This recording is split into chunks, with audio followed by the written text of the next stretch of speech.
Bueno, vamos a contestar preguntas de ustedes. Allá atrás, la compañera, el compañero y el compañero. Ya, vamos para atrás. Los cuatro. La compañera primero. Ella. Ah, sí. Todos los que se quedaron. Pero primero ella. Ella. No, bueno, ahí tú y la compañera que sí. Sí, y luego tú.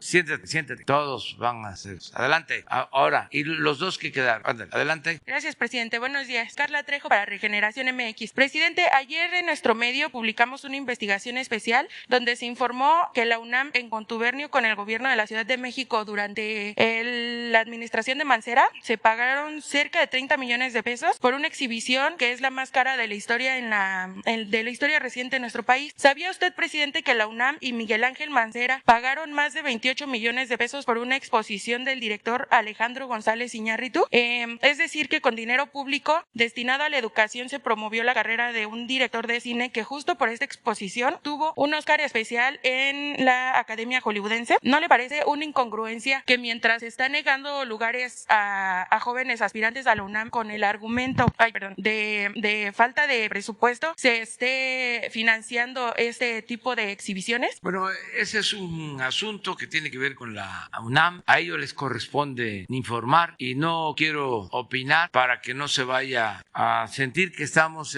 interfiriendo, porque hay que respetar la autonomía universitaria. Pero ya lo planteaste y yo creo que la UNAM va a informar sobre el caso. Presidente, tengo otra pregunta al respecto. Nos llamó la atención que en el contrato al que tuvimos acceso sobre ese pago están las firmas de la actual esposa del extitular de la Unidad de Inteligencia Financiera, Santiago Nieto. Se llama Carla Humphrey, que además es consejera del INE. Y también está la firma de la esposa del periodista Raimundo Rivapalacio, que ha criticado constantemente su gobierno y la desaparición de fideicomisos. ¿Qué opinión tiene usted al respecto? Lo mismo, o sea, son asuntos que tienen que ver con instituciones autónomas. El INE es autónomo y no es además presupuesto del Ejecutivo, es un presupuesto al que tienen derecho estos organismos autónomos. Acerca de los cuestionamientos de periodistas, mujeres u hombres al gobierno, está permitido, además ya se volvió deporte nacional, no hay problema de nada. Sí. A la compañera. Bueno, también, pero es allá, ella y luego tú. Sí, ya, póngase de acuerdo. ¿Quién ella? No, ahora siéntate. Sí, siéntate. Es que ellas dos. Y luego vas tú, ¿sí? Presidente, buenos días. Diana Benítez, del periódico El Financiero. Preguntarle por esta recompensa que ofrece el gobierno de Estados Unidos para las personas que puedan dar información de los hijos del Chapo Guzmán, entre ellos Ovidio, quien en 2019 fue liberado tras el fallido operativo llamado Culiacanazo. Preguntarle si la administración de Joe Biden ha hecho una petición a su gobierno sobre los hijos del Chapo Guzmán. No sé si exista alguna petición de extradición. ¿Qué nos puede comentar al respecto, por favor? Pues es lo que ya informamos ayer, que iban a dar a conocer esta resolución del gobierno de Estados Unidos, considerando como delincuentes para el gobierno de Estados Unidos a estas personas y fijando recompensas. Es una lista de presuntos delincuentes de la venta, tráfico de drogas. En este caso, lo que tiene que ver con drogas sintéticas, con el fentanilo, hay una preocupación del gobierno de Estados Unidos porque han perdido la vida muchos estadounidenses, más de 100,000 por el consumo de estas drogas que son muy peligrosas, y por eso tomaron esta decisión. No ha habido más que eso. Si están en territorio nacional, a quien corresponde detenerlos pues es a la autoridad nuestra. No se permite que ninguna fuerza extranjera actúe en esta materia ni en ninguna otra en nuestro territorio. Nosotros somos los que tenemos que hacer nuestro trabajo de acuerdo también a las investigaciones que se llevan a cabo en México. Tras lo del Culiacanazo, la detención de Ovidio Guzmán sería todavía una prioridad para su gobierno. Sí, todos. No hay impunidad para nadie y no hay, como era antes, o sea, dos extremos, ¿no?, que se presentaban. Uno, la asociación delictuosa entre la delincuencia organizada y las autoridades. En el caso más representativo es el de García Luna. Cómo la autoridad encargada, responsable de combatir la delincuencia, se asocia a uno de los grupos durante todo un sexenio. Y no era cualquier funcionario, era ni más ni menos el secretario de Seguridad Pública. Y tampoco cualquier secretario de Seguridad Pública. Un hombre con mucha influencia. Ese es un extremo. Y el otro es que se permitía que agentes extranjeros intervinieran en operativos en nuestro país, como el caso de violación de nuestra soberanía cuando ponen en marcha el operativo Rápido y Furioso, que introducen armas a México, el gobierno estadounidense, y se lo permite el gobierno mexicano. Y esas armas las utilizan pues para cometer homicidios de nacionales y también de extranjeros. Eso es una violación flagrante a nuestra soberanía, que eso no lo podemos permitir bajo ninguna circunstancia. Les comentaba yo que durante el gobierno del presidente Trump, cuando se dio este asunto de Sinaloa y cuando se dio lo del asesinato lamentable de niños y de mujeres en Bavispe, hubo el ofrecimiento de que podían enviar fuerzas para la captura de responsables o de hijo de Guzmán Loera y de los responsables de los asesinatos en Bavispe, y no lo permitimos. Nos hicimos cargo nosotros y es nuestra responsabilidad. Entonces, nada más tener eso presente, y desde luego que el gobierno de Estados Unidos tiene todo su derecho a actuar. Más, repito, es un asunto grave, porque lo que ha venido sucediendo en los últimos tiempos es que ya la marihuana, incluso en Estados Unidos, en la mayor parte del país, está legalizada. La amapola lo mismo, me refiero a que ha dejado ya de consumirse, no tiene el mismo mercado en Estados Unidos, y han venido predominando las drogas químicas, el fentanilo especial, que son al mismo tiempo muy destructivas, dañinas. Nosotros tenemos campañas permanentes para que los jóvenes no consuman droga, y nos preocupa sobre todo lo de estas drogas químicas, porque destruyen en muy poco tiempo a las personas. El lunes próximo, como lo hacemos cada mes, los días 20, vamos a presentar un informe de 3 años de todo lo que hemos hecho en el combate a las drogas. Y se van a dar cuenta ustedes de cómo ha bajado la destrucción de plantíos, pero ha ido creciendo el decomiso de los químicos.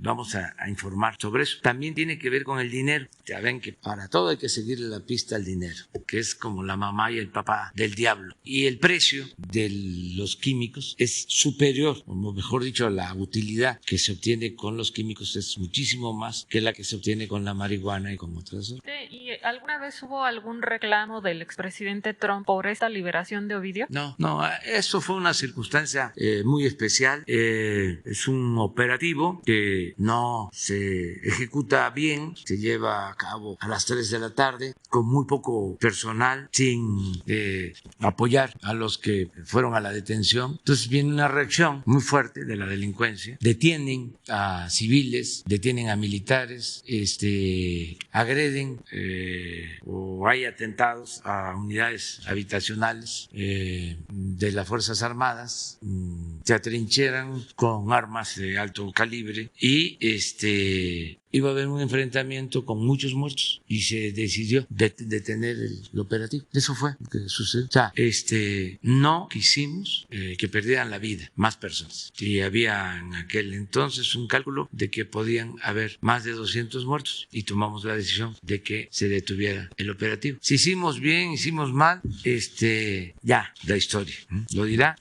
Yo fui el que tomé la decisión de parar el operativo. Presidente, y en un segundo tema, ayer en su informe el presidente de la Corte pues aseguró que ya se había acabado la corrupción tolerada. ¿Usted coincide que ya no hay corrupción en el Poder Judicial? Arriba, y en particular lo que tiene que ver con la actuación del presidente de la Corte, sin duda se puede decir que se actúa con honestidad. O sea, él es un hombre honesto, íntegro, honrado. No podría decir lo mismo de otros ministros y tampoco de de magistrados ni de jueces. Y no quiero generalizar, o sea, también, sencillamente, creo que hace falta seguir limpiando, no solo el Poder Judicial, el Poder Ejecutivo, porque la corrupción estaba arraigada. El gobierno era sinónimo de corrupción. El gobierno estaba tomado, estaba secuestrado al servicio de corruptos. No solo de delincuencia organizada, no solo era el caso de este señor García Luna, no, también estaba tomado por la delincuencia de cuello blanco, porque eso suele olvidarse. Acuérdense cómo nos manipularon durante mucho tiempo, haciéndonos creer que el ratero era el que se robaba una bolsa en el mercado, que se robaba una gallina, un pavo, una ropa tendida en el patio, los cilindros de gas, ser el ratero. Y los grandes ladrones de arriba ni siquiera perdían su respetabilidad. Yo siempre recuerdo de que hasta se les decía a los hijos, no en todos los casos, pero se les recomendaba: estudia para que cuando seas grande seas como don fulano, un reverendo ladrón.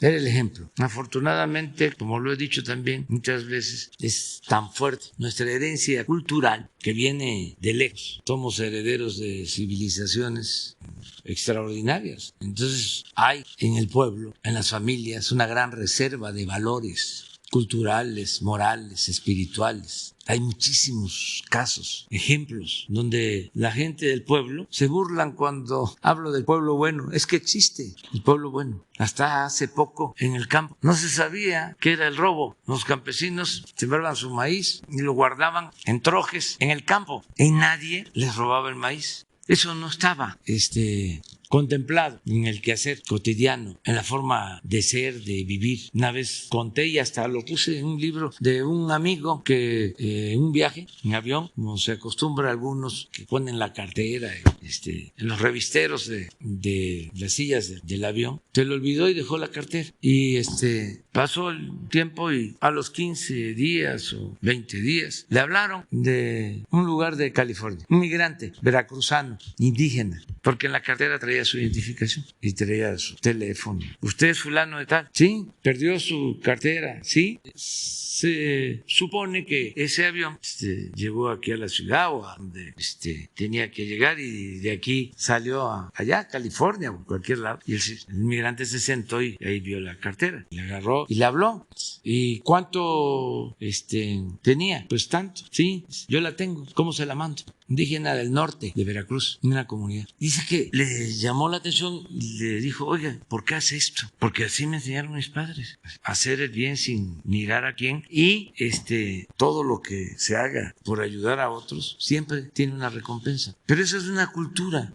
La corrupción no pudo con eso, porque la corrupción no es una cultura en México, como llegaron a sostener en el periodo neoliberal, que la corrupción era parte de la cultura del pueblo de México. No, la corrupción se da de arriba para abajo. Por eso, cuando me preguntas, yo, ¿arriba? Sí, porque el presidente es un hombre honrado, íntegro, no tengo ninguna desconfianza, pero hace falta limpiar. ¿Cómo se limpian las escaleras? De arriba para abajo, seguir limpiando. Entonces a mí sí me gustó su informe de ayer del presidente de la Corte, porque antes los presidentes de la Corte ni siquiera hablaban de corrupción, no usaban ni siquiera la palabra, no estaba en el discurso. Y este presidente, y además ya se habla durante todo el periodo neoliberal, busquen en el discurso, son buenos temas de investigación. Si en el Congreso hablaban de corrupción, si en la academia, en las universidades se estudiaba el problema de la corrupción, que era el principal problema de México, se omitía, no era tema. Se abordaban sobre todo los nuevos derechos públicos, transparencia, diversidad, cambio climático, sociedad civil, déjenme que me acuerde.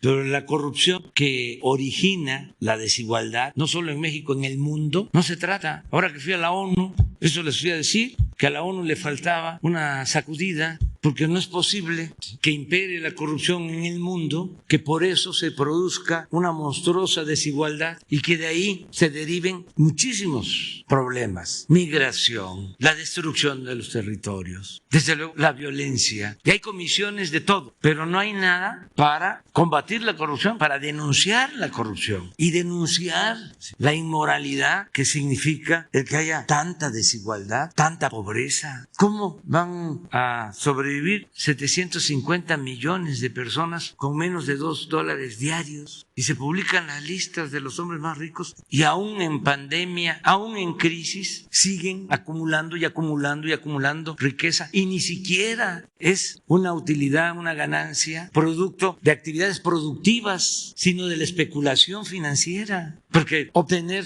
riqueza con actividades productivas pues significa empleos, pero esto no, que inventaron algo y lo venden por anticipado y ganan no sé cuánto. Aquí lo padecimos nosotros. Inventaron de que iban a aumentar la producción petrolera con la reforma energética, que iba a llegar la inversión a raudales.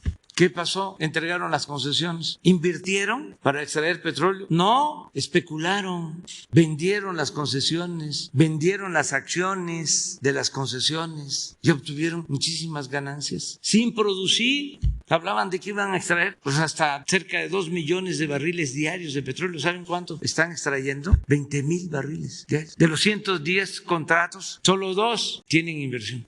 Entonces, sí es importante el tema de la corrupción y por eso me gustó el informe del presidente de la Suprema Corte. Y ojalá y se continúe. Y es un proceso. No es fácil. Hay muchos intereses creados. Imagínense la mafia de los que tenían tomado del gobierno, los que acaparaban los contratos, los que hacían jugosos negocios al amparo del poder público. Pues no les gusta. Los traficantes de influencia. Pero tenemos que seguir limpiando el país, purificando la vida pública. Ahí está del camino hacia la prosperidad de México y de su pueblo. Presidente, le pediré una opinión sobre esta alianza de PAN, PRD y PRI para la elección en 6 estados. Irán juntos en 4 de ellos. Decía no hace mucho el líder del PAN que él solo se veía oportunidad en un estado. Pues están en su derecho de asociarse, aliarse. No es noticia, ya lo hicieron. Antes, pues sí, mucha gente pensaba que eran distintos el PRI y el PAN, pero ahora pues ya quedó demostrado que son lo mismo desde Salinas. Ayer lo explicaba yo, pero también es legal y yo les diría que es benéfico porque hace mucho daño a la simulación, el engañar, ¿no? De que se tiene una ideología, principios, un programa, nada más en el papel, pero en la práctica pues es otra cosa. Entonces, cuando ya se van aclarando posturas, se ayuda mucho a la vida pública, o sea, es bueno. Nada de simulación. Y tienen además todo el derecho de unirse, asociarse. Lo hacen no solo los partidos en México, en todo el mundo. ¿Sí? Se agrupan y hacen alianzas cuando hay afinidad. Y aquí existe pues esa afinidad porque pues son partidos que defienden el modelo neoliberal o neoporfirista y el pensamiento conservador. Entonces, ¿por qué no se van a unir? Nada más quedó la compañera y luego él y luego ya vas tú. Sí. Tenemos tiempo ahora, sí, hasta donde lleguemos. Gracias, compañero. Buenos días. Arturo, perdón. De pie de página. No pasa nada, es el cabello, yo entiendo. Perdón. Señor presidente, Puente de Maderas es una ranchería en el municipio de San Blas Atempa, en Oaxaca. Hace un año, en 2020, se enteraron que ahí iba a llegar uno de los parques industriales del corredor transísmico. Las mujeres de ahí están muy preocupadas porque saben que con la llegada de un parque industrial y de grandes industrias pueden suceder cosas como las que han sucedido en Ciudad Juárez, en Chihuahua, o en la zona norte de la Ciudad de México, en toda la sección de Maquilas, ¿no? Donde hay una violencia muy fuerte, donde hay feminicidios con una tasa muy alta. La gente de ahí está muy preocupada porque dicen van a llegar empresas, van a llegar fábricas y nos van a traer desarrollo, pero nos van a quitar el monte del que sacamos la leña para preparar nuestros alimentos, la comida que tenemos, ¿no? Van a traer fábricas y dicen que va a haber empleo, pero ese empleo no va a ser para nosotros, para los campesinos, ni para nuestros hijos, ¿no? Porque nuestros hijos no han ido a las universidades, no hemos tenido la oportunidad de mandarlos. Entonces, estos empleos van a ser para otras personas, ¿no? En esta transición de lo rural a lo industrial, ellos van a ser, dicen, esclavos de la mano invisible. Entonces, ¿qué le diría a todas estas personas que tienen miedo de la llegada del tren, del corredor interoceánico? Hay mucha gente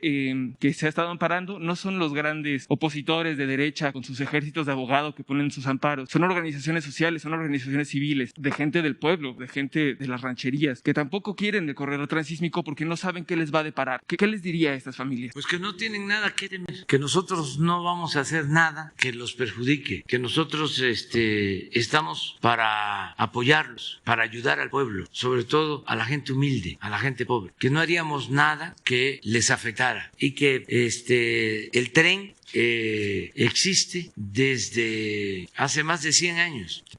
Lo hizo Porfirio Díaz con una empresa inglesa, con su contratista predilecto, Pearson. Existía ese tren y eso es lo que se está haciendo, rehabilitando el tren. Y van a ver, y los puertos, que también los hizo Pearson. El de Salina Cruz y el de Coatzacoalcos, como también hizo el de Veracruz. Entonces eso ya existía. Y la gente mayor del Istmo sabe cómo se viajaba en tren.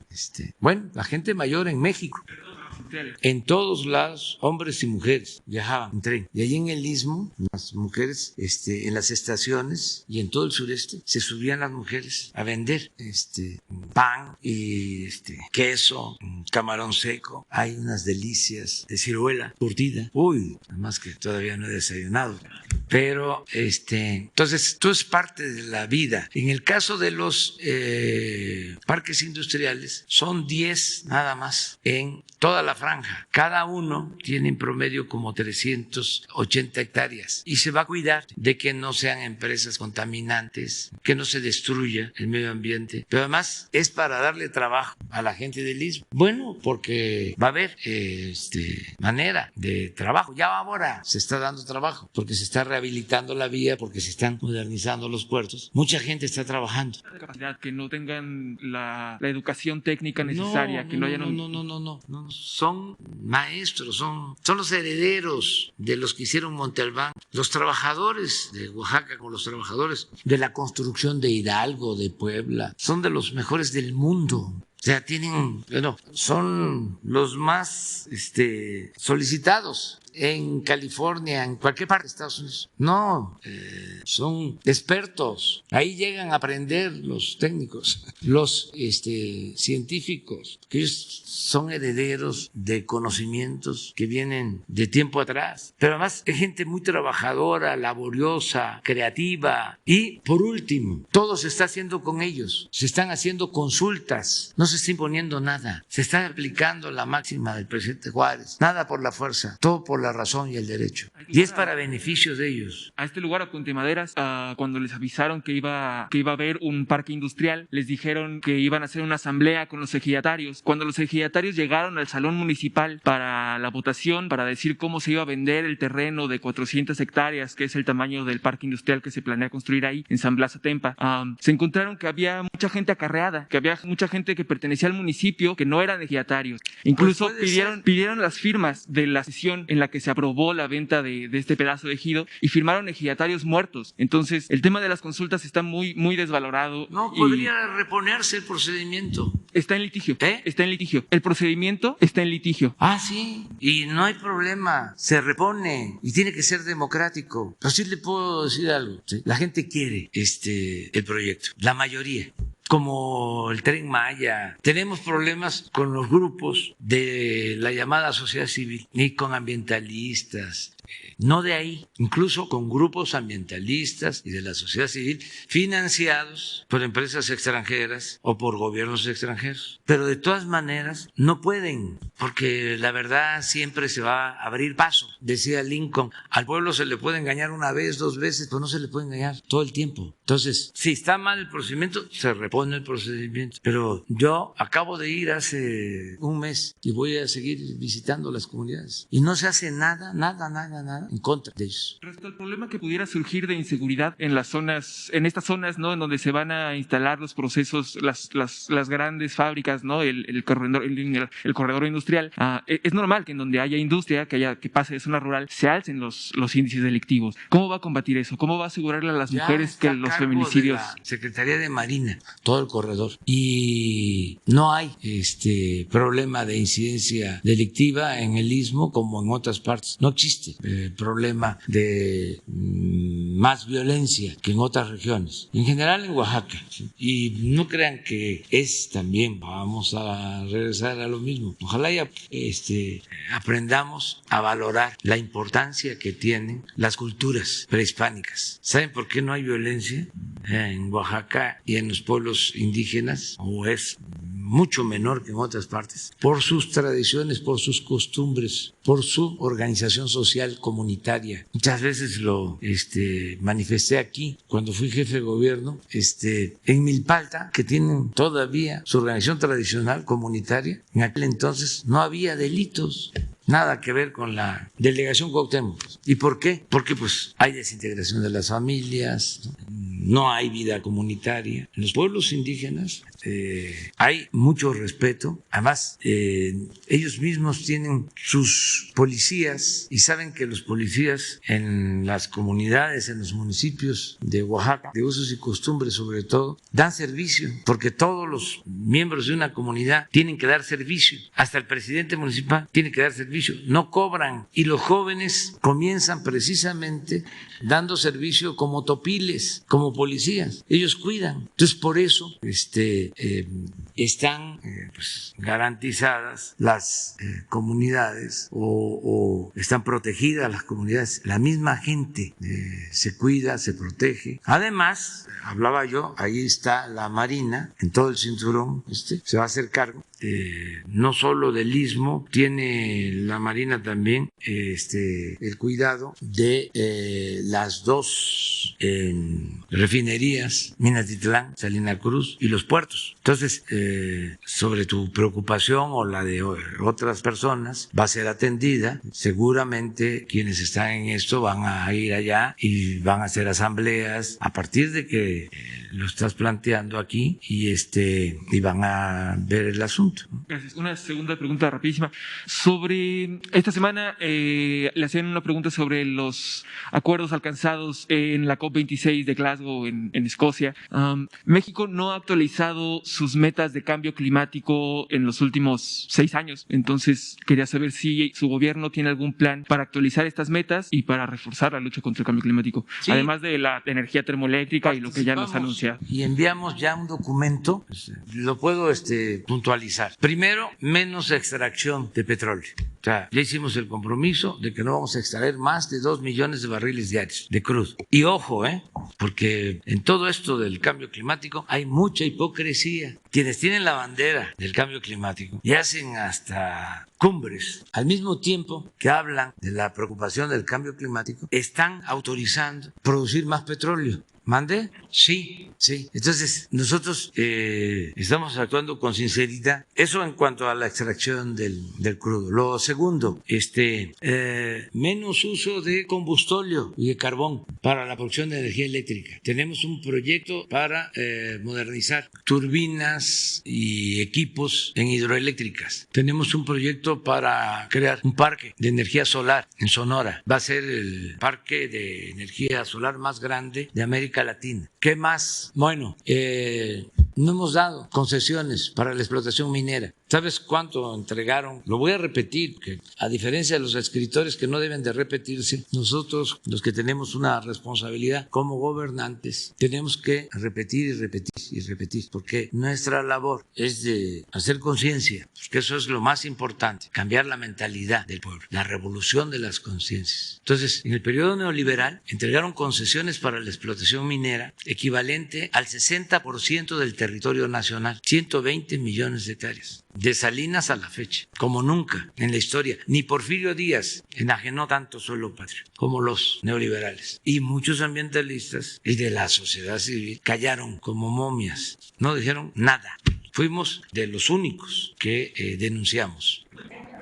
No tiene, es que está interesante. Bueno, a todos, pero hay tiempo para todos. Entonces, ya no se dan concesiones. Sí. Se prohibió lo del maíz transgénico. Sí, estamos en eso. Se prohibió el fracking para la extracción de hidrocarburos.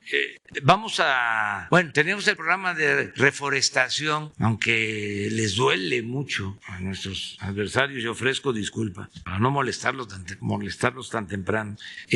Tenemos el programa de reforestación más importante del mundo. No hay ningún país que esté invirtiendo 1.300 millones de dólares al año. Ningún país para sembrar árboles. Estamos combatiendo la tala ilegal. Acabamos de decomisar un cargamento de madera, de esos que dan mucho coraje, porque estaban queriendo llevar a Asia árboles de 100 años, cortados ilegalmente. No hay corrupción, no hay impunidad. Entonces, todo eso ya lo expresamos en foros internacionales, hemos suscrito acuerdos y va a continuar así en el tiempo que estemos, porque pues no es un asunto de que haya un acuerdo internacional y nosotros tenemos que adherirnos por cuestiones políticas. No, lo fundamental son las convicciones. Nosotros no podemos destruir el territorio, no podemos nosotros afectar la herencia de las nuevas generaciones. No tenemos derecho a hacerlo. Es vil, es canallesco. Entonces, por eso actuamos de manera consecuente. Hace 2 días se dio a conocer ya el decreto para convertir la Sierra de San Miguelito en San Luis Potosí. Ese es otro ejemplo. Lo voy a consumir yo. No es él, soy yo. Porque me interesa mucho. Para que quede claro que no somos iguales. ¿Sí? En San Luis Potosí, en el gobierno de Fox, se autorizó a una minera, San Javier, la destrucción del cerro de San Pedro, que era el símbolo, ¿sí? Está en el escudo de San Luis Potosí. Pues ya no existe, lo destruyeron, acabaron con todo un pueblo. Además, hubieron asesinatos hasta de autoridades. Pues ahí mismo en San Luis, en vez de hacer eso, nosotros estamos declarando 110 hectáreas como una zona, un área natural protegida. Esos son los contrastes. Hubieron reuniones en aquel entonces donde el presidente y el gobernador de ese estado se sentaron con las autoridades para convencerlos de que aceptaran la destrucción del cerro. Es una historia lamentable porque tuvo que ver con asesinatos, con corrupción, una historia negra. Entonces, no somos lo mismo. Eso es lo que les molesta mucho a los intelectuales orgánicos, a los de la llamada sociedad civil, no al pueblo. Pero vamos a continuar adelante. Mira, es el compañero. Sí. Ya vas tú y luego vas tú. Sí, ya. Adelante. Muchas gracias, señor presidente. Muy buenos días. Mi nombre es Raúl Gabriel Benet, de Radio Tepoztlán, de la Red de Radios Comunitarias de México, AMAR México, y de la columna Territorio Indómito. Se ha dedicado una buena parte de esta mañana a platicar sobre el tema ambiental. Uno de mis programas es justamente Viva la Tierra y ha abundado usted, no quisiera abusar más porque se ha profundizado en el tema. Antes de esto quisiera hacer un breve comentario. Hace unos días estuvimos aquí con el doctor Camero de Tierra y Libertad de Monterrey por parte de las radios comunitarias, informándole sobre una trampa burocrática, un conflicto que había hecho llevar a 5 radios comunitarias a estar en riesgo de perder su concesión. Esto a partir de se planteó aquí con usted en la mañanera, usted ofreció un respaldo pleno a las radios comunitarias y ha tenido un resultado importante. Esto va en su proceso, todavía el Instituto Federal de Telecomunicaciones pues va un poco lento, pero bueno, por un lado a nombre de Radio Tepoztlán agradecerle por este respaldo que sí hemos definitivamente tenido hacia las radios comunitarias. Las radios comunitarias pues consideramos que tienen una serie de valores y de principios que es muy difícil cumplir desde una radio comercial o de un medio comercial, porque nuestros criterios no están vinculados al lucro o a la ganancia, sino nuestros criterios están vinculados con la gente para poner la comunicación en sus manos. Entonces, bueno, esto es respecto a ese comentario, pero ya centrándome en mi pregunta y en el tema que le interesa a mi audiencia, a mis lectores, son poquísimos, ¿no? Pero de todos modos tengo algunos. algunos, es que pues todo este tema efectivamente del cambio climático y de las instituciones que hay en torno al cambio climático, desde el trabajo que nosotros hemos venido haciendo desde hace mucho tiempo, nos hemos dado cuenta que quienes son y además esto es algo que está reportado en todo el mundo, quienes son los principales o las primeras personas que sufren el cambio climático, y usted lo sabe porque eso ocurre en el estado de donde usted es originario, en Tabasco, lo hemos ido a ver allá por las tembladeras y en otros lugares ahí mismo en Tabasco, en donde el cambio climático durante pues ya algún tiempo, el incremento en el nivel del mar está afectando, y a quien principalmente afecta es a la gente más pobre, más marginada, y a las mujeres, que normalmente son quienes se quedan en los pueblos cuando hay un fenómeno de esa naturaleza. Lo vimos en el Huracanistán, lo vimos en las inundaciones de Tabasco, allá en la sierra, allá en el Huracanistán, allá en la sierra madre del sur, de allá de Chiapas. La gente que más sufre por el tema de cambio climático, y esto se ha visto en todo el mundo, la gente que viene, muchas de las migraciones que vienen de Centroamérica, muchas de las personas que vienen migrando de Centroamérica son de alguna manera víctimas del deterioro, del destrozo que han sufrido por eventos como huracanes, que siempre han existido cientos de años, toda la historia, pero que ocurren, que usted sabe, con mayor frecuencia, con mayor intensidad y en lugares donde antes no ocurrían. Entonces, en este contexto en donde sí efectivamente la gente pobre, la gente de los pueblos y de las zonas rurales en todo el país, en todo el mundo, es la principal afectada, hay una serie de instituciones que se han dedicado a estudiar y a proponer políticas y a hacer diagnósticos y a hacer propuestas de ver cómo es que se puede reducir la vulnerabilidad de los pueblos ante el cambio climático. Es así el caso específicamente del Instituto Nacional de Ecología y Cambio Climático, el INEC. El día de ayer estábamos viendo que hay que estuvo circulando, posiblemente, conocimos que estuvo circulando un preproyecto, no estoy seguro si es el nombre técnico correcto, pero una especie de preproyecto para un decreto que desaparecería al Instituto Nacional de Ecología y Cambio Climático y lo integraría a la Secretaría. Entonces, pues entre la gente con la que estamos continuamente dialogando sobre estos temas, hay desde la gente efectivamente de organizaciones de la sociedad civil, organizaciones no gubernamentales, que consideran, y así lo dicen públicamente, que al gobierno le estorba el medio ambiente, le estorba el cambio climático para sus propios proyectos. Hay otras organizaciones que más bien dicen, realmente requerimos de este tipo de instituciones con una independencia de criterio que hacen este tipo de investigación para proponer política pública a los que son realmente los ejecutores, en este caso la Secretaría de Medio Ambiente, o es conveniente tener estos institutos, o en términos de austeridad, como plantea ese decreto, es conveniente pasarlos en este caso a la propia Secretaría de Medio Ambiente.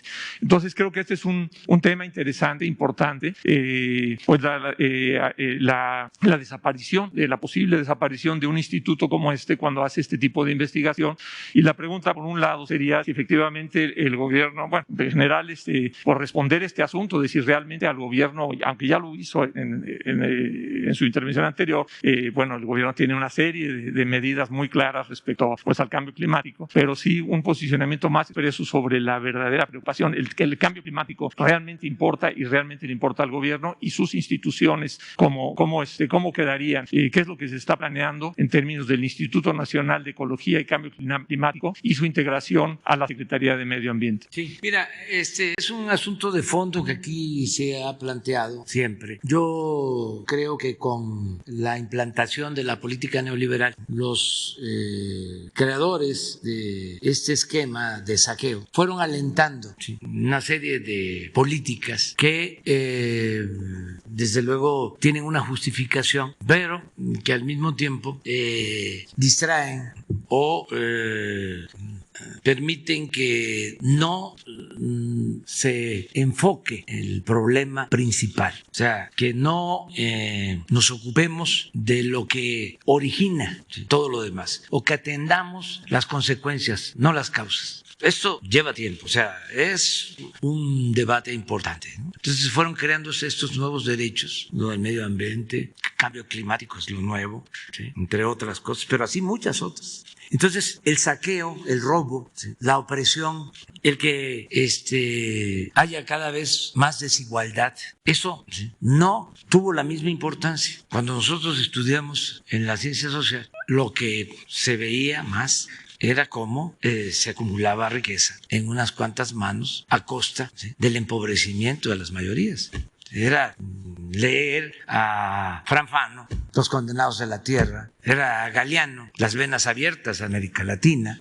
Era otro enfoque completamente distinto en la ciencia social. De repente fueron apareciendo todos estos nuevos derechos. No los descalifico, ¿eh? Entonces, ¿qué tenemos que hacer si hablamos de cambio climático? Vamos a ver cómo está distribuida la riqueza. ¿Qué es, como tú mismo lo estás afirmando, lo que más afecta y produce el cambio climático? Pues la pobreza, porque si la gente no tiene para comer, esto que estamos hablando de la tala, pues lo tienen que hacer, porque no tienen opciones, no tienen alternativas. ¿Y por qué no tienen alternativas? Porque el presupuesto y los bienes públicos se acaparan, porque se permite el robo, la corrupción. ¿Por qué no se hablaba de corrupción en México y en el mundo? Si queremos imitar, ¿no?, lo que hacen en Europa o en otros países, ¿por qué no imitamos lo que hacen en Dinamarca o en Suecia o en los países nórdicos, en donde no hay corrupción?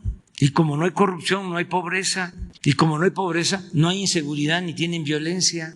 Y hay conciencia ecológica y se protege el medio ambiente. Acaban de decidir que ya no van a extraer petróleo en Dinamarca. Ah, pero eso no, se copia. Entonces, que los ambientalistas, siendo bondadosos con ellos, llamándoles de esa manera, no se hayan dado cuenta de cómo destruyeron el territorio en el periodo neoliberal y que no hayan dicho nada. ¿Tú crees que a mí me puede preocupar si ellos dicen de que al gobierno no le preocupa el medio ambiente?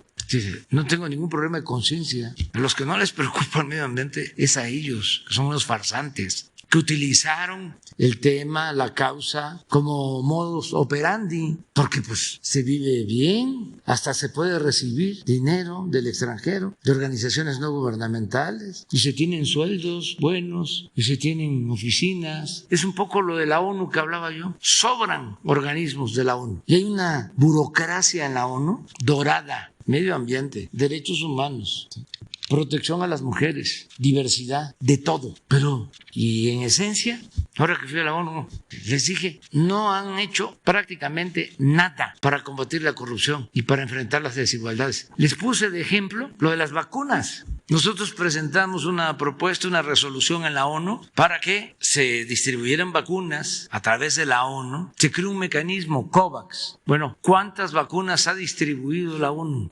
5% de las vacunas aplicadas en el mundo. Es un mecanismo para vacunar a los pobres. 95% las farmacéuticas privadas. ¿Ya ha dicho algo la ONU sobre esto? ¿Se han pronunciado? No. Entonces, lo del medio ambiente, claro que tenemos nosotros un plan muy definido y ya lo que no queremos es que continúe la simulación, porque es el colmo para saquear y para que volviéramos a ver para otro lado y nos mantuvieran entretenidos. Crearon una constelación de organismos autónomos todos, de la sociedad civil, con presupuesto público, dinero que ya no le llegaba a los pobres, sino que se quedaba en estos aparatos. En el mejor de los casos, para análisis de la realidad, no para transformar la realidad, para hacer estudios. Hay una diferencia entre lo que es la academia y el gobierno.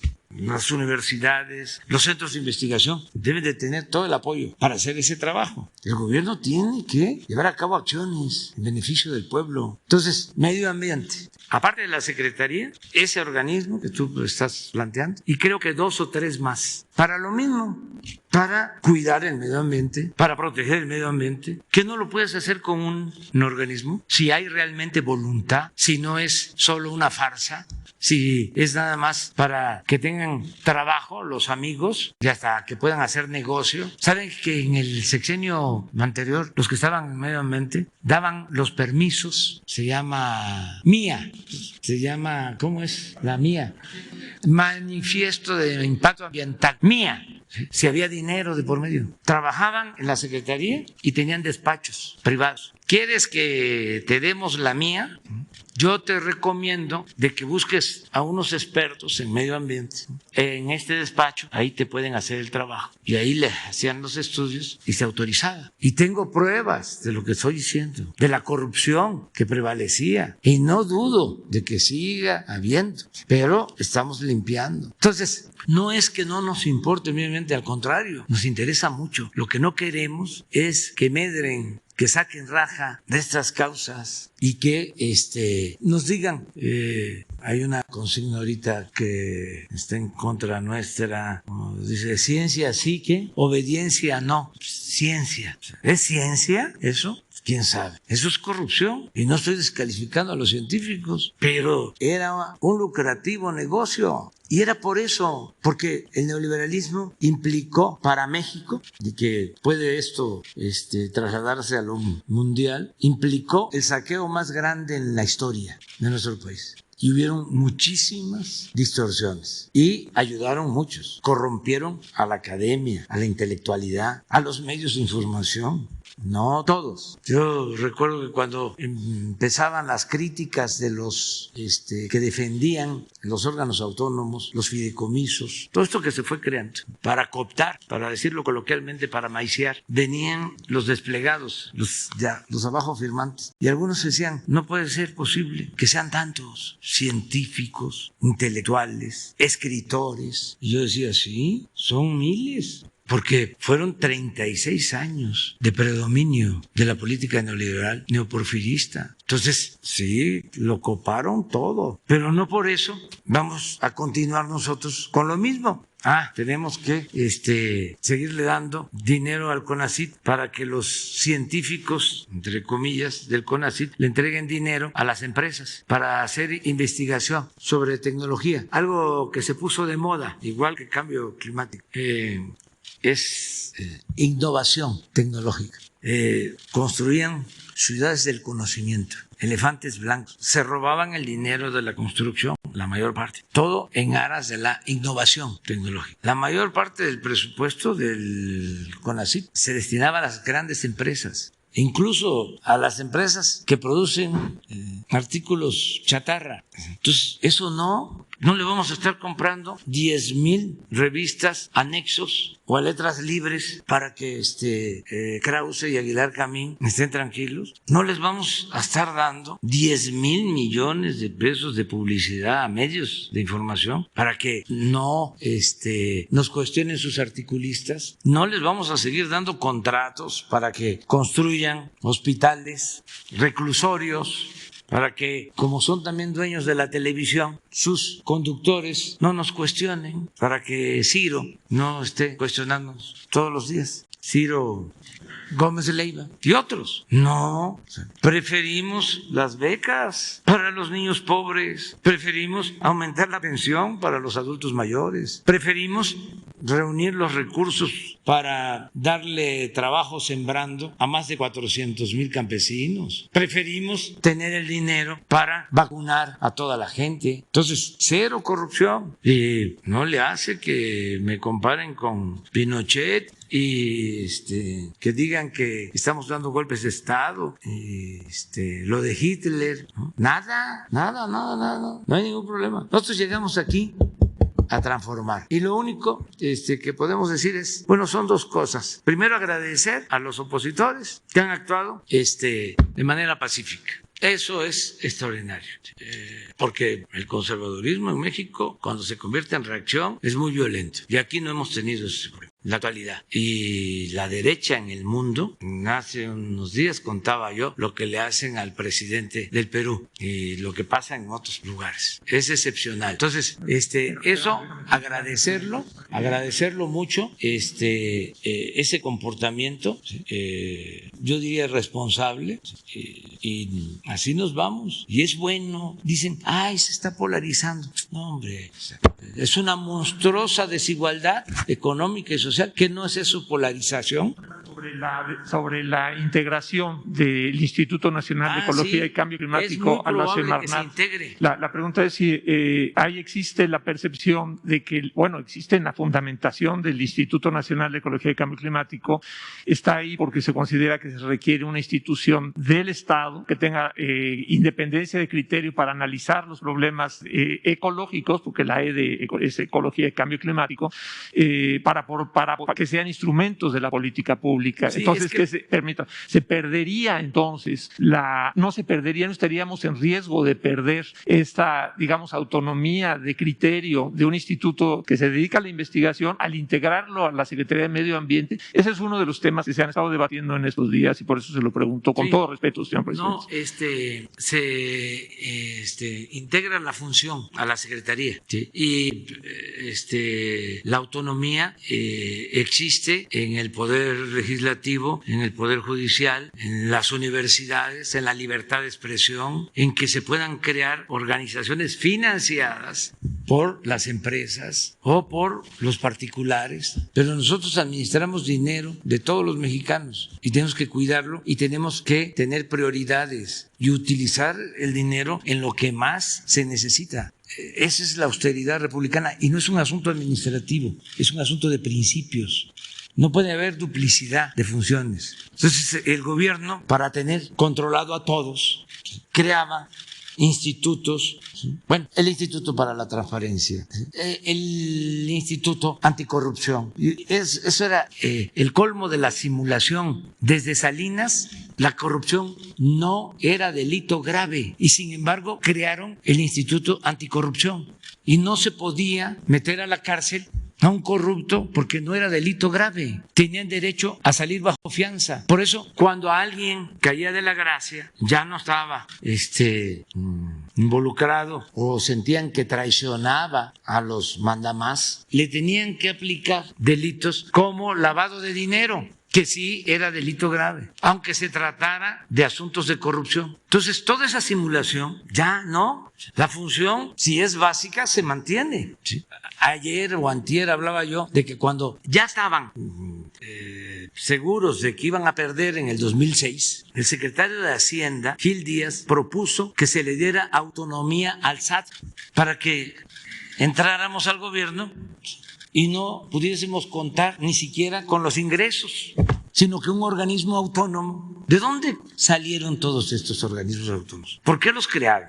¿Qué es el gobierno entonces? ¿Para qué es el Ejecutivo? Además, al presidente, en mi caso, me eligieron. Estoy aquí por voluntad del pueblo, decisión del pueblo. En el caso de muchos organismos estos autónomos, no son electos por el pueblo. Es parte de todo el control que fueron creando para dominar. Les comentaba yo también lo del Perú, más que aquí no les dio tiempo, pero estaba hecho todo para que no llegara nunca un dirigente del pueblo y que si llegara estuviese bien apergollado, controlado. El caso del Perú, imagínense, con el 20% de los diputados se acepta un escrito para destituirlo y con el 40%, ni siquiera el 50%, con el 40% lo destituye. No es revocación del mandato, no. ¿Cuándo hicieron eso? En el periodo neoliberal. Y así muchas cosas. Aquí ya estaban avanzando en la creación de los gobiernos llamados de coalición para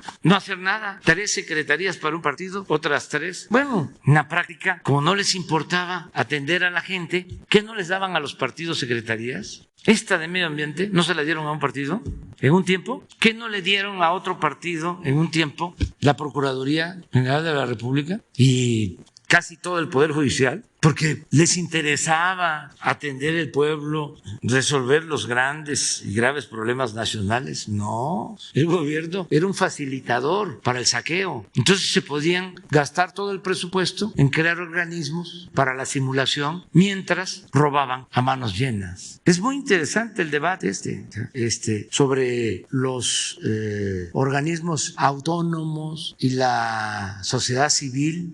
Habían organizaciones de la sociedad civil que recibían dinero de Hacienda, no pagaban impuestos porque tenían fundaciones, o sea, presumían con sombrero ajeno porque todo era deducible de impuestos. Pero es muy importante que traigas estos temas y que se vaya analizando. Y sí, estamos haciendo una revisión, o sea, lo que llamamos reforma administrativa, porque entre más ahorremos, ¿sí?, más dinero liberamos para el bienestar de la gente, para atender lo que consideramos fundamental, más importante. Muchas gracias, señor presidente. Muchas gracias, le agradezco. No, pero quedamos con la compañera. Y luego allá, ya. Y luego tú, ¿sí? Tú también. Sí. Guadalupe Lizárraga de Los Ángeles Press. Señor presidente, recientemente usted ha mencionado que estar de acuerdo en utilizar la figura de testigo, el programa del testigo protegido o criterio de oportunidad en México para recuperar recursos y ampliar información en casos de corrupción, como en el caso del exgobernador César Duarte. Un programa además que han utilizado los gobiernos neoliberales para promover la impunidad. En 2019 expuse aquí ante usted que durante el gobierno de Felipe Calderón se utilizaron a más de 600 testigos protegidos para incriminar a miles de personas y sobre todo de narcotráfico y secuestro. Uno de estos casos ha sido el testigo protegido Zenia, que le pide a usted ayuda. Él tiene un protocolo de Estambul positivo en tortura en 2018 y le pide ayuda porque él lo obligaron a incriminar a 8 personas que están ahora en prisión preventiva, prisión sin sentencia, llevan 10 años en prisión y esta persona, el testigo protegido, lo están volviendo a buscar del Ministerio Público para que ratifique sus denuncias, sus falsas denuncias y además que pueda dar su identidad. Otro testigo protegido falso también fue con el alias Apolo. Este testigo protegido fue de la FEADLE, utilizado para simular la investigación de mi colega asesinada Miroslava Bridge.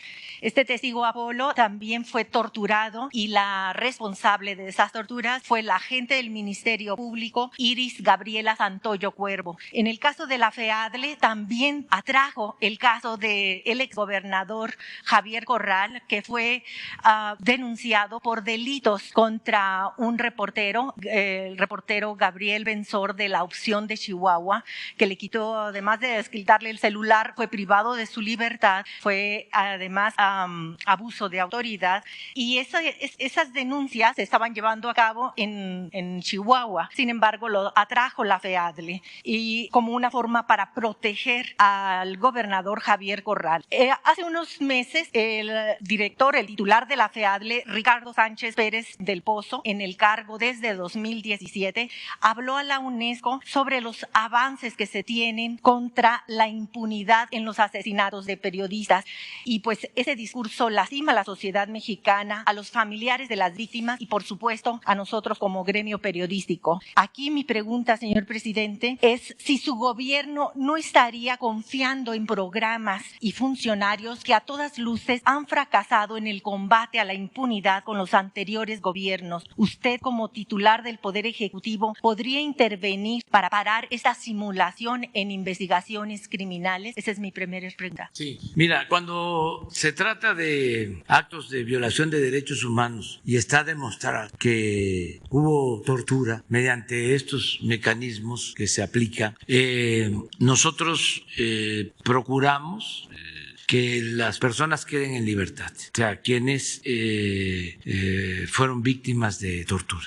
Y la Subsecretaría de Gobernación tiene esa instrucción precisa, nada más que se tenga la certificación. O sea, es una norma. ¿Sí? Los que, de acuerdo al protocolo internacional, ¿sí?, demuestran que fueron torturados, tienen que ser liberados y tiene que considerarse todo el proceso, por si, como tú lo planteas, si fue a través de estas torturas, como se incriminó, se acusó a otras personas que están en la cárcel, también se tiene que tomar en consideración este hecho. Entonces, esto que estás planteando es con Alejandro Encinas. Lo otro, no olvidemos que la Fiscalía es autónoma y lo tengo que estar repitiendo porque no es que no se sepa, es que tardó mucho tiempo la Procuraduría dependiendo del Ejecutivo. No solo la Procuraduría, el Poder Judicial Durante siglos, el poder de los poderes era el ejecutivo, el poder legislativo y el poder judicial eran apéndices. Hablando de nuevo de la simulación, esto viene desde la época de Porfirio Díaz. Claro que existía el Poder Judicial, claro que existía el Poder Legislativo, claro que habían elecciones, claro que habían juicios, pero se hacía lo que convenía al titular del Ejecutivo, al presidente. Así era. Y la Procuraduría, pues hasta hace 3 años, dependía del presidente, del Ejecutivo. Ahora ya no es así, ya es autónomo. Y como lo acabamos de decir en el caso del Poder Judicial, hace falta limpiar. Es lo mismo. Yo le tengo confianza al fiscal general, Alejandro Hertz, pero no me pidan que yo hable, bueno, bien de otros servidores públicos de la Fiscalía porque no los conozco. Bueno, ni siquiera los conozco. Me dicen, a ver, usted presidente, díganos los nombres de 5 servidores públicos del más alto nivel de la Fiscalía. No podría hacerlo. Al que conozco y al que le tengo confianza y lo considero un hombre íntegro, Alejandro Germanet. Es lo mismo en el caso de la Suprema Corte de Justicia. Conozco al presidente, conozco también a otros ministros, incluso los he propuesto, pero no los conozco a todos. Hay 2 o 3 que se me confunden. Tengo que pedir que me digan de cuando fueron nombrados. ¿Sí? Ahora, magistrados, no, sinceramente, ni a uno. Jueces, tampoco, porque no puedo, no podría yo. Porque además son otros poderes.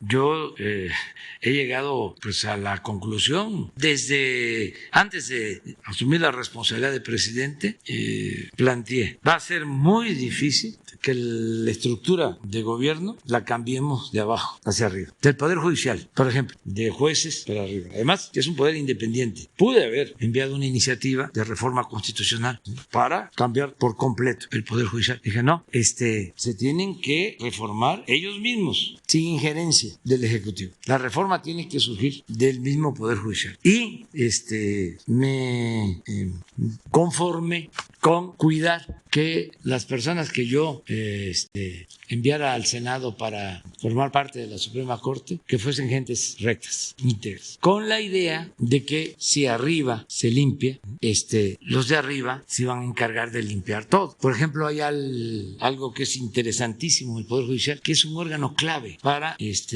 purificar la vida pública en ese poder, el Consejo de la Judicatura. Ahí me esmeré porque me tocó a mí presentar 3 propuestas. Y ahí está el maestro Batis, ahí está la licenciada de Gives, que los 2 los considero de primera, y la que acaba de hacer Loreta. Eso espero. ¿Por qué? Porque creo que son 7 miembros los del Consejo de la Judicatura. Es el presidente y 3 ya hacen mayoría. Con ese órgano se podrían hacer muchísimas cosas. Y sí están trabajando, pero haciéndoles una crítica fraterna, respetuosa, cariñosa, les falta más fuerza. Es que estamos en un proceso de transformación. No se puede estar pensando que vivimos en tiempos de normalidad política. Una transformación es como una revolución, lo es, pacífica, y es muy profunda lo que se está realizando. Es muy profundo lo que se está llevando a cabo, que se está realizando. Es arrancar de raíz la corrupción, que es... ya lo dije, el principal problema del país es un cambio radical, entendiendo que la palabra radical viene de raíz, es arrancar. Entonces, no es tiempos para la burocracia de que llego a la oficina, antes paso a desayunar con unos amigos, ya no se acostumbra mucho a leer el periódico, pero bueno, veo la información. Todavía hay síntesis informativa. ¿Qué dicen los columnistas? El caso es que se llega a la oficina a las 10, ya a las 2 y hay que ir a comer. Luego regresar a las 5, a las 7, de lunes a viernes, sábado y domingo. Eso es en tiempos normales. Pero si queremos transformar, si realmente tenemos convicciones, si realmente nos preocupa el pueblo, queremos que cambie nuestro país, pues tenemos que entregarnos de cuerpo y alma el tiempo que estemos. Entonces, es por lo que hablas sobre la Fiscalía. Eso corresponde a la Fiscalía y esperemos que actúen bien en los casos de Chihuahua que me estás planteando. información de la que habla usted es respecto a la tecnología de inteligencia. El empresario y proveedor del gobierno de la Ciudad de México en seguridad privada, Eduardo Cuauhtémoc Margolis Tobol, ha sido expuesto por Wikileaks de espionaje político, pero también fue señalado en el protocolo de Estambul de Israel Vallarta Cisneros, junto con el ex policía Luis Cárdenas Palomino y el periodista de televisión Pablo Reina, de haber cometido actos de tortura directamente contra Israel Vallarta. Y este protocolo precisamente estuvo presentado ante el Consejo de la Judicatura por expertos, por peritos de la Liga Mexicana de la Defensa por los Derechos Humanos y de Colpaz, y fue presentado en 2016. Margolis también fue una persona que, con el tráfico de influencias de García Luna, llevó a la cárcel a George Curry Layón en 2005. Tiene 3 detenciones arbitrarias y fue torturado en 2009. George Curry Layón también le dio opinión de libertad la ONU en 2017, y la Secretaría de Gobernación ahora en 2019 también le dio un reconocimiento de inocencia con el estatus de preso político. Sin embargo, la Secretaría de Relaciones Exteriores ha detenido o ha ocultado esta información a la Secretaría de Gobernación y a la Comisión Interamericana de Derechos Humanos, esa opinión de libertad de la ONU. Entonces, aquí sería su intervención con el canciller Marcelo Ebrard, quien tiene una relación fuerte con este empresario de inteligencia, de tecnología en inteligencia. Eso por un lado. Y por último, hay unas denuncias del Ceferezo número 1 de la responsable, en contra de la responsable del área médica, que está vendiendo todo tipo de medicamentos, desde un paracetamol hasta antibióticos, a los internos, y los internos se han tenido que amparar incluso para tener atención médica, incluso con personas que han tenido COVID. Entonces, esta responsable es Miriam Estrada Bueno, y piden a usted que por favor dé la instrucción de que se suspendan las vendimias ilegales dentro de los penales. Muchas gracias. Muy bien. Las dos denuncias se van a atender. Lo de Relaciones Exteriores, le voy a pedir a Jesús, sí, pero seguramente él le va a dar seguimiento para que envíen la información a Gobernación. Y lo de los penales, Rosa Isela Rodríguez y Leti nos va a ayudar para informar. Allá. Gracias, presidente. Buenos días. Estamos alargando, pero no tiene por qué ser así tan obligatorio, ¿no? El terminar a las 9. Ahora nos alargamos. Gracias, presidente. Buenos días a la gente que lo escucha y lo ve fuera de las fronteras de México. Presidente, tengo 2 temas sobre el estado de Hidalgo. Ayer le insistía de manera seguida sobre el tema de la Reserva Federal, que ha involucrado obviamente la economía de México y la economía de otros países, pero vamos a iniciar con los 2 temas con el estado de Hidalgo. La madrugada del lunes 11 de octubre, en el municipio de Ixmiquilpan, elementos de la División de Investigación de la Procuraduría General de Justicia del Estado detuvieron a 10 integrantes de una célula criminal que venía azotando gravemente los municipios de Ixmiquilpan, Tasquillo, Huichapan, Alfajayucan, Tecozautla, municipios del Valle del Mezquital, y que usted conoce perfectamente porque ha recorrido cuando fue candidato y obviamente ahora que es presidente de la República. A los detenidos, 6 hombres y 4 mujeres, se les incautó celulares, droga, armas cortas y largas, y vehículos, pero es precisamente en una camioneta marca Kia Sorento con placas del estado de Hidalgo HRB-563-B, donde se encontraban un arma en particular, presidente, un fusil de asalto, un M-16 A4 calibre 5.56 con matrícula 2009871, con la leyenda propiedad del gobierno de los Estados Unidos. Eso, tuve acceso a la carta de la Procuraduría, aquí la traigo, se la podría pasar a Jesús para que usted obviamente la cheque.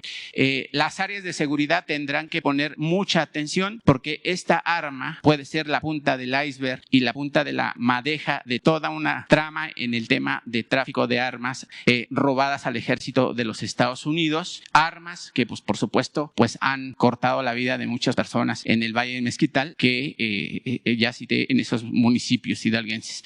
Presidente, en este hecho de Izmiquilpan no es ajeno a lo que sucedió en el municipio de Tula, también en Hidalgo, donde un comando armado liberó del Ceferezo a los 9 internos que todos sabemos. Presidente, ¿cuál ha sido el reporte de Marcelo Ebrard, secretario de Relaciones Exteriores, con su parte del gobierno estadounidense? Porque sé que puso una demanda a las armerías por el exceso de armas que llegan al territorio mexicano y que han matado a miles de personas y que incluso pues lo ocupan grupos delictivos en México. ¿Cuál ha sido esa plática? ¿Cuál ha sido el reporte de Marcelo con respecto a ese acuerdo con el gobierno de los Estados Unidos? Y digo, Marcelo lo acaban de premiar incluso por hacer esa propuesta de que las armerías pues también digan o reporten qué están haciendo en ese sentido. Pues se está avanzando y en efecto Marcelo Ebrard ha hecho un buen trabajo, su equipo, para controlar la entrada de armas de Estados Unidos a México. La mayor parte de las armas que utiliza la delincuencia organizada en México provienen de Estados Unidos, el porcentaje mayor, y son parte del comercio negro ilícito por la falta de control que existe en Estados Unidos. Cualquiera puede comprar un arma y son intereses creados muy fuertes los que defienden el que sea de esta manera. Es una, yo no diría cultura, sino una costumbre el que tengan mucha relación con las armas. A veces hay fotografías de toda una familia en las redes mostrando armamento. Por eso también mi preocupación, y no vamos a tardar en dar a conocer muy bien lo de los juegos de Nintendo, de cómo se está promoviendo, se hace apología de la violencia y cómo se promueven esas prácticas, ¿no?, violentas en los juegos desde los niños, adolescentes, y todo eso pues se produce afuera, son contenidos que se producen en el extranjero y hay que darle atención. Yo le voy a pedir a Marcelo que informe sobre lo que se está haciendo en esta denuncia que se presentó en Estados Unidos, cómo va, a qué acuerdo se ha llegado, si te parece. Sí, presidente, pero también se participaría el ejército, porque finalmente pues existe esa arma sellada con el nombre del ejército norteamericano y bueno, pues ahí hay un problema que involucra tanto al ejército mexicano al ejército norteamericano como las bandas delictivas que pues prácticamente están azotando la seguridad de los alcaldías del Valle del Mezquital, que prácticamente pues también ha subido de la delincuencia por el tema del huachicoleo, y usted lo sabe perfectamente y el gobierno del estado también lo sabe. Sí, con los datos que nos des se tiene que abrir una investigación sobre esta, lo vamos a hacer. Sí, yo le paso ahí a Jesús la carta que tuve acceso. Y aparte que Marcelo informe sobre lo que se está haciendo. Presidente, y sobre el tema de Pemex también en Hidalgo,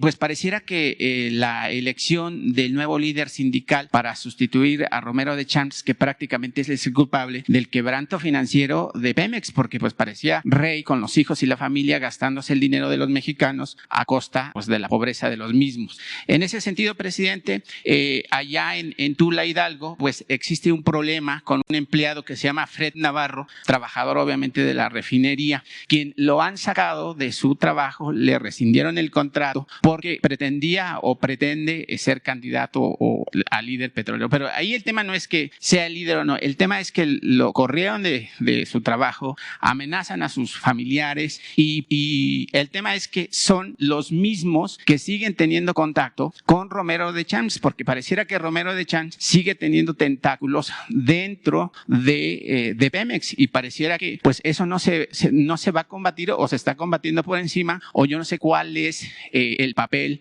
de Luisa María Alcalde, secretaria del Trabajo, que es la encargada de vigilar los sindicatos y que además, presidente, en la firma del Tratado de Libre Comercio con Canadá, Estados Unidos y México, el compromiso del gobierno mexicano es limpiar los sindicatos y obviamente que tengan una libre vida democrática y transparente. Bueno, nos das también el dato, lo tiene que atender Luisa María Alcalde, lo de los procesos de democratización de los sindicatos son procesos, es parte de lo que aquí estamos hablando. Por mucho tiempo existieron esos cacicazgos y hay que combatirlos, y hay que enfrentarlos, pero lo tienen que hacer, en el caso de los sindicatos, lo tienen que hacer los trabajadores, o sea, porque no lo puede hacer el gobierno, porque entonces caeríamos en lo mismo. Claro. O sea, además, el gobierno no tiene por qué meterse en la vida interna de los sindicatos, entonces corresponde tomar la decisión y participar a los trabajadores, y ya lo están haciendo. Pero dentro de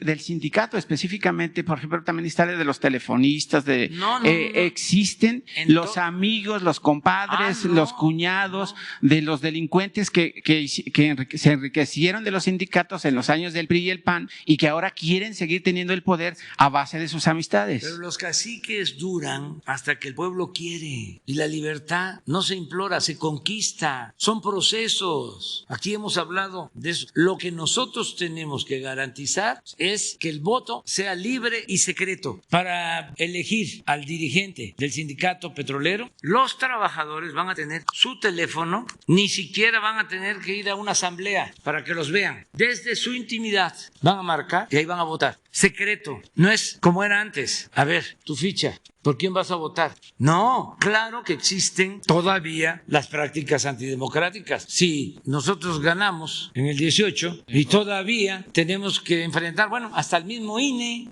lo tenemos que enfrentar. O sea, pero no por eso ya nos vamos a dar por vencidos. No, hay que seguir luchando. Esa es la utopía, ese es el ideal. Es algo que uno tiene ahí, que lo está uno viendo, que quiere uno llegar a ese sitio. Esa es la utopía. Y camina uno hacia allá, se aleja. Y tiene uno que seguir caminando. Entonces se llega y se alcanza. Pero hay veces que no. ¿Pero qué es la utopía? ¿Qué es el ideal? Lo que nos hace caminar, lo que nos permite vivir con dignidad, luchando por causas justas, queriendo convertir ideales en realidad. Esa es la vida. Esa es la felicidad. Entonces, está empezando el proceso de democratización de los sindicatos. Adelante, los trabajadores. Esto que estás denunciando sobre el despido injustificado de un trabajador, eso nos corresponde a nosotros. Si se cometió una injusticia, se castiga a los responsables y se devuelven derechos y se repara el daño. Eso ya no hay. No se permite. Por eso es muy bueno esto que hacemos aquí. Porque no solo son casos aislados, sino el que vaya quedando la idea general de cómo tenemos entre todos, ayudar a tener una sociedad mejor. Y el tema de la FED, que seguramente es importante, ahora que me escuche, se presenta la inyección de más de 3,000 billones de dólares a la economía norteamericana por parte de la Reserva Federal, la FED por sus siglas en inglés. Lo único que logró fue impulsar una inflación más alta y ahora la vida de los estadounidenses se encareció mucho más, alcanzando ya una inflación de 6.8%, un crecimiento nunca antes visto en 40 años. Sobre ese tema, presidente, quiero decirle que la inflación en México, sé que me van a atacar ahí, pero no importa, no es culpa de su gobierno. No es culpa de su gobierno por no haber aplicado un esquema económico adecuado, sino porque la inflación que vive nuestro país se genera por el comportamiento económico de los Estados Unidos, es decir, un efecto dominó en todo el mundo. En ese rubro, presidente, quiero decirle que me reuní el pasado lunes en Chicago, Estados Unidos, con unos académicos e investigadores de la Universidad de Harvard y Cambridge, hijos de migrantes mexicanos en segunda generación. Y me dijeron que el proyecto neoliberal del que usted tanto habla aquí en las mañaneras, efectivamente ya no es sostenible. Pero además ven con buenos ojos el compromiso de su gobierno al no endeudar al país con organismos internacionales de carácter crediticio. Pero también comentaron, presidente, que la inflación que se genera en México está siendo empujada por otro factor interno adicional al comportamiento inflacionario norteamericano que ya mencioné. ¿Cuál es ese factor o quiénes lo están generando? Presidente, pues nada más y nada menos, a opinión de ellos, que las cadenas de distribución de alimentos y otros enseres como Aurrerá, Chedraui, Bimbo, Lala, Cemex, Maseca, Sams, las empresas de Carlos Slim, Costco y los grandes acaparadores de los productos que consumimos. Los académicos, presidente, me dicen que los empresarios nacionales y extranjeros que trabajan y viven en México, esos mismos que antes no pagaban impuestos y que ahora lo hacen a regañadientes,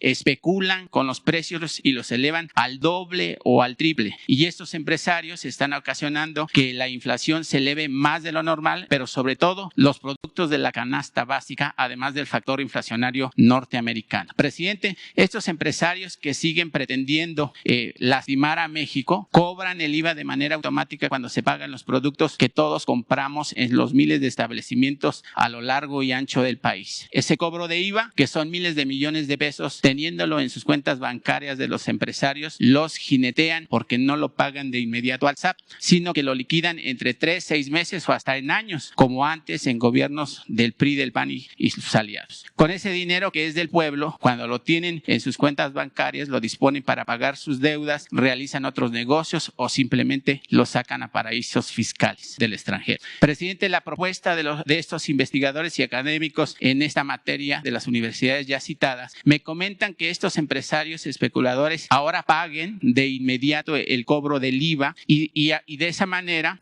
pues el dinero del IVA se vaya a las arcas públicas de México y de esta forma se evitaría la especulación de precios y su gobierno, teniendo ese capital, podría generar más empleos de lo que México requiere en este momento. Presidente, ¿qué dice de la propuesta? ¿Qué dice pues de estos empresarios que obviamente usted también pues los ha señalado que no pagaban impuestos y que ahora lo hacen, pero lo hacen pues también a regañadientes? Pues, en general, bueno tu planteamiento o lo que ellos opinan.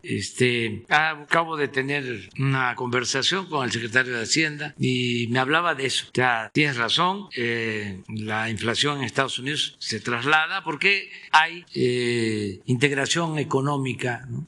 Aquí la enseñanza mayor que podemos sacar es de que debemos de darle más atención a la producción, producir más, porque este fenómeno en efecto se originó porque hay mucho circulante, hay mucha demanda y poca oferta. Tiene también que ver con los efectos del COVID, cómo se afectaron las cadenas de producción en el mundo, los incrementos en los costos del transporte marítimo, el incremento de los precios de los alimentos, el acero, toda una serie de factores. Pero si tenemos más producción, evitamos, ¿sí?, que se produzca más inflación. ¿Qué pasa no solo en México, sino en todo el mundo también? Que hay quienes se aprovechan. Si hay inflación, entonces los aumentos de precios van más allá. Tan es así que el secretario de Hacienda me informó que le había hablado a Carlos Salazar del Consejo Coordinador Empresarial para pedirle que se informara, y aquí aprovecho también para hacer extensivo este llamado, a productores, distribuidores, de que no abusar en una circunstancia como la que estamos enfrentando.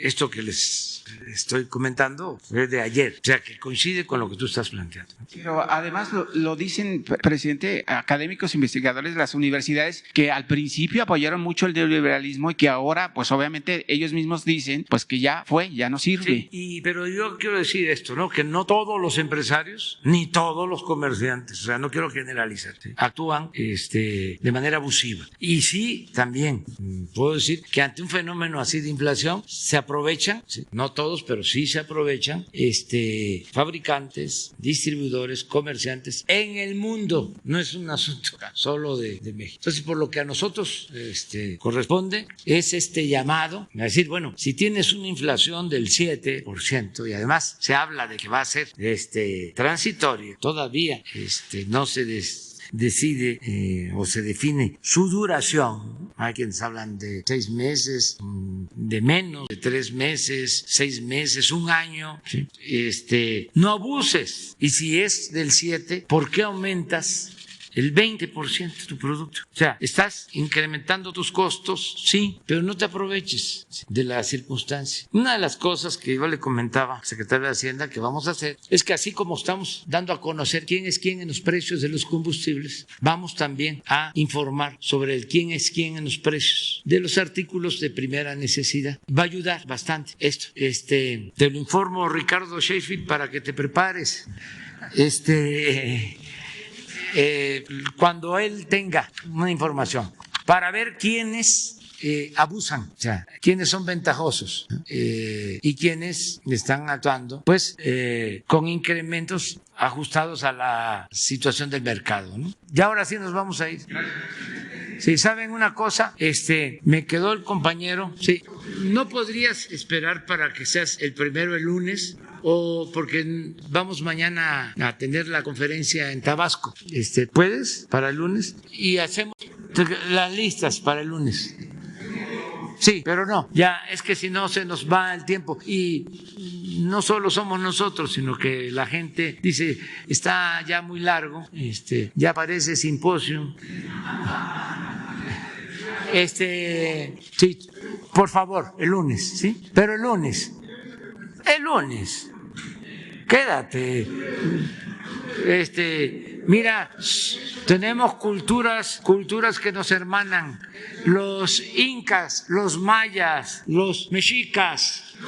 Sí, tanto que queremos al pueblo de Perú. Que viva Perú. Nos vemos el lunes aquí. Sí, sobre eso yo hablo. Sí, el lunes. Es muy interesante el tema. Va. Es porque es el presidente del Perú. Muchas gracias, presidente. Mi nombre es Beto Ortiz, soy periodista de Willax Televisión de Lima, Perú.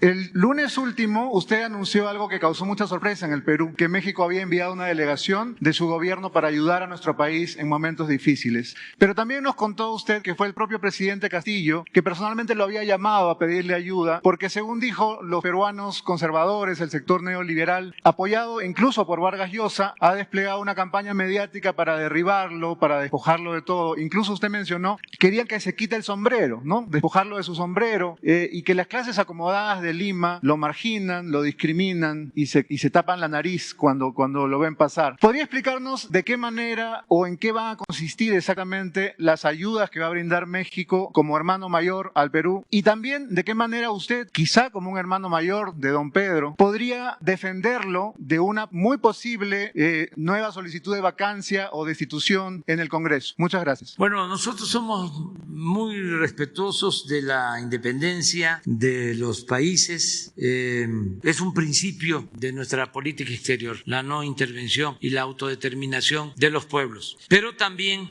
como parte de la política exterior de México, nosotros tenemos que defender la cooperación o llevar a la práctica la cooperación para el desarrollo entre países y pueblos y también derechos humanos. Y siempre buscamos un equilibrio. Cuando me habla el presidente del Perú, me dice que están atravesando por una situación difícil, acaba de llegar, no hace mucho. Hay que tener como antecedente de que fue una elección cerrada, él gana, pero le tardaron mucho tiempo en reconocerle su triunfo, vieron presiones muy fuertes y no querían que él llegara a la presidencia. Afortunadamente resistieron los órganos electorales y se le da el triunfo que legal y legítimamente le otorgó la mayoría del pueblo de Perú. Pero desde que llega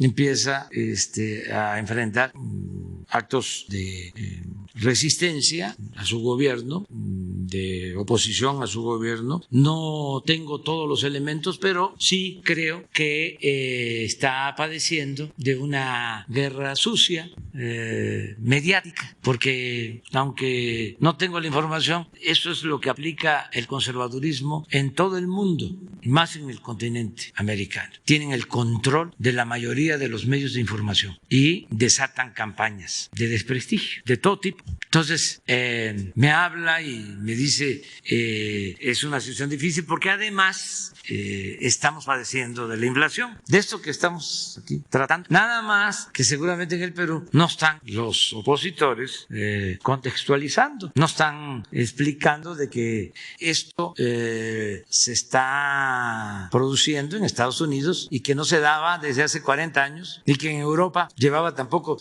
también 30 años sin padecerse la inflación que ahora tienen, sino seguramente se lo están cargando todo al presidente Castillo. Como también la crisis tan lamentable y dolorosa por el COVID, que Perú perdió muchas vidas. Es triste decirlo, de que es el país del mundo con más muertos. Y eso pues no es culpa de él, él acaba de entrar. Sin embargo, la verdadera doctrina del conservadurismo en cualquier parte es la hipocresía y la deshonestidad, en el sentido amplio, y en particular la deshonestidad intelectual. Entonces me habla, dice, es difícil, ¿cómo nos pueden ayudar? Y le digo, cuenta con nosotros porque eso es una especie de preparación a un derrocamiento, echarle al pueblo encima.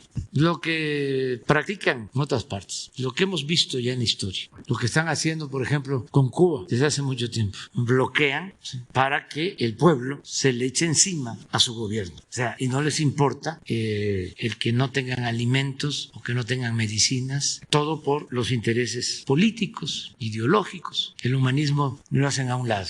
Fuimos allá, fue una representación del gobierno de México, fue el secretario de Hacienda, porque eso fue lo que le planteé. Digo, voy a que platiques con el secretario de Hacienda de México y con los que manejan los programas de bienestar en nuestro país para ayudar al pueblo de Perú en lo que podamos. Y fue el secretario de Hacienda, fue un avión de la Fuerza Aérea Mexicana con 2 funcionarios más, la subsecretaria de Bienestar y la encargada de Cooperación Internacional de la Secretaría de Relaciones Exteriores. Estuvieron allá y ofrecimos ayudar con combustible, se ofrecieron vacunas, pero ya la verdad tienen vacunas, y en el caso del combustible nos plantearon de que tienen el gas que están saliendo. Lo que les importó más fue la cuestión social, el programa de apoyo a adultos mayores, de cómo implementarlo en el Perú para que haya una pensión a todos los adultos mayores, sobre todo a los pobres, y la atención a los jóvenes con un programa que nosotros tenemos que se llama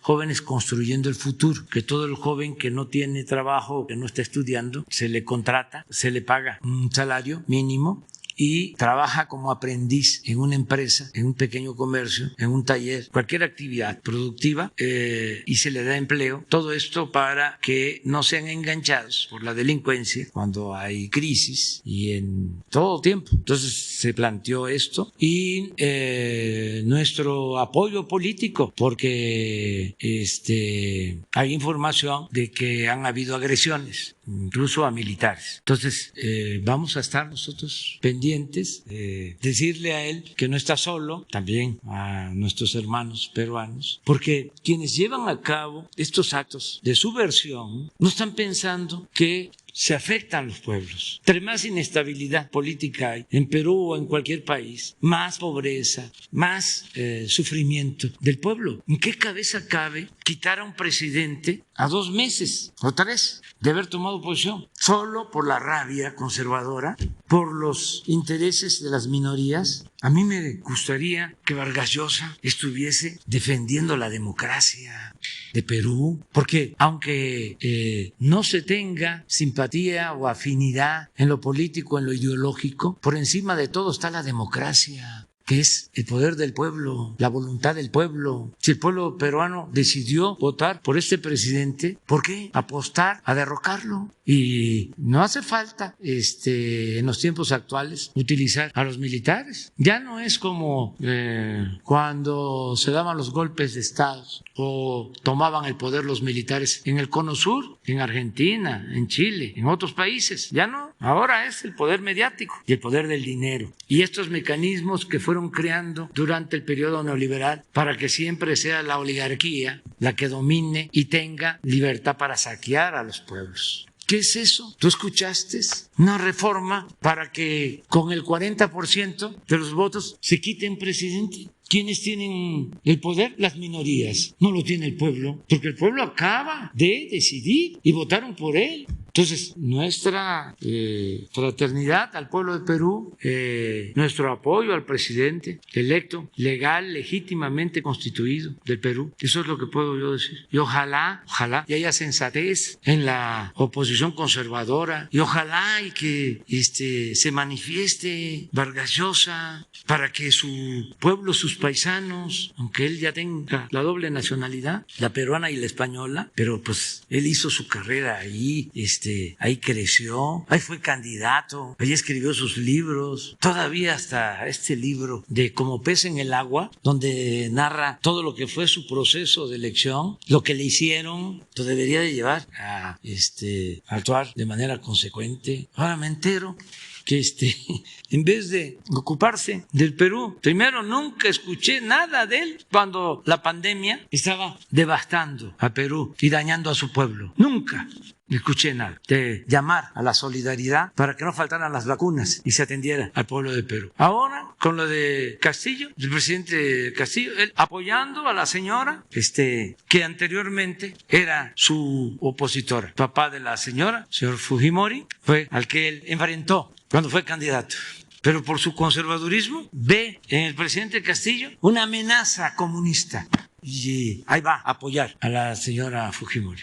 Su conservadurismo. Cuando he hablado con el presidente Castillo 2 veces, es un hombre bueno, esa es mi impresión, no es de malas entrañas y quiere el bien para Perú y sobre todo para los pobres de Perú, que han sido siempre olvidados. Y ahora me entero que en vez de ayudar a su pueblo, está manifestándose a favor del candidato conservador de Chile, un candidato que dice que Pinochet fue un paladín de las libertades. A ese candidato está apoyando el señor Vargas Llosa. Pero bueno, todo nuestro respeto, ¿no?, para él. Un gran escritor. Pero una cosa es el ser intelectual, el ser escritor, y otra cosa es la política. Y sobre todo la política que tiene que ver con hacer historia, que tiene que ver con apoyar a los pueblos, con tenerle amor al pueblo. Yo estoy de acuerdo de que él no podía estar apoyando a dictadores de América Latina, como apoyar a Trujillo, que por cierto es uno de sus mejores libros, La fiesta del chivo. Y a partir de ahí ya, porque cuando los escritores, decía un crítico ruso, se entregan por entero a la mentira, pierden hasta la imaginación y el talento. Ya no le he leído algo tan bueno como lo que escribí antes. Ahí nos vemos. Adiós.